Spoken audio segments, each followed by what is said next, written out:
Like Hannity's primary season, and next Tuesday, votes are going to be held in Colorado, Maryland, New York, Oklahoma, and Utah, and we will be bringing you the election results. My next guest is seeking the Republican nomination for Senate in Oklahoma, and if elected, would become the first African-American senator from that state. In fact, he's already been endorsed by Governor Palin, Ben Carson, also the great one, Mark Levin, and Ted Cruz. Joining us back, he's back on the show. TW Shannon is here. How are you, sir?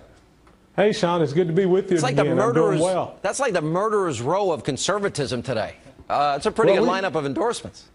Well, we've been very blessed. You know, conservatives across the state of Oklahoma and across the country are uniting to push back against this establishment that continues to give us more debt and more spending. So I'm excited to have their endorsement. If you get to Washington, who would you model yourself after if you had to pick 1, 2, 3 guys that are there now? Ted Cruz is a big endorsement. But some people, the establishment doesn't seem to like him at all. They seem to hate him, and I look at him as a guy that's just kind of sticking by his promises.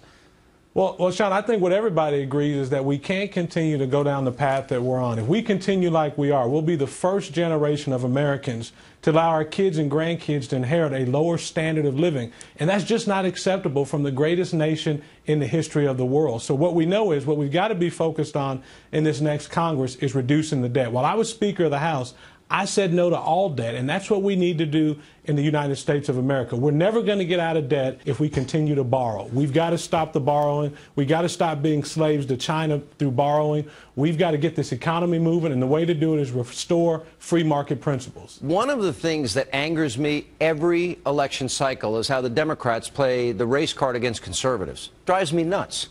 Why do you think they can get away with that? Well, you know, so oftentimes they have nothing else to run on. They don't, you know, we're the party of ideas, but let's face it, conservatives, we have our own challenges. You know, sometimes we as conservatives, we like to think that our addictions aren't as bad as the other guys. The truth is we've got Republicans that are just as addicted to the federal dole, that are just as interested in driving up more debt, driving up more spending. And we saw some of those results just a couple of weeks ago. I think people are fed up with the status quo. They're sick of people, you know, talking about race when really we should be focused on the national debt, reducing the spending, and getting back to a balanced budget. That's what we should really be talking about. And that's what we're talking about in my campaign. And then what is your position? What would you do in Iraq today? Well, you know, certainly what we need to do, Sean, is make sure that we're supporting the #1 democracy in that region, and that's Israel. We need to make sure that America's resolve is strong. The problem with Iraq, and there are many, but the main problem we have is people around the world no longer trust America's resolve to get things done because of this president and, frankly, a Congress that has allowed him to get away with it.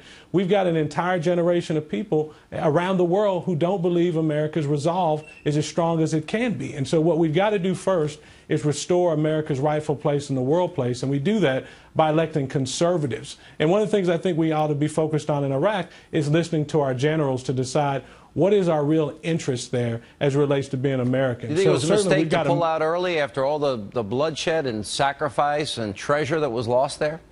Well, I think it's created part of the challenge. We certainly pulled out without a real plan. What we can't do is to create a situation where there's more instability in the Middle East. And I think this president has been a big part of that. And in fact, not only is it just with this issue, you look at what we've done on our entire military, whether it's reducing the number of troops or reducing spending, we've seen a disarming of America by this president, and this Congress has allowed it. In fact, when I travel around the state of Oklahoma in my race, I talk about this a lot on my website on twshannon.com.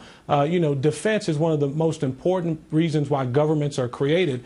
And we seem to have forgotten that in the United States of America, in Washington, D.C. We need to return our military. The world is a safer place when America is strong and when America's military is strong. All right, TW, we'll be watching your race really closely on Tuesday. Thanks so much for being back with us. Appreciate it. Well, thank you, Sean, for having me. You bet. And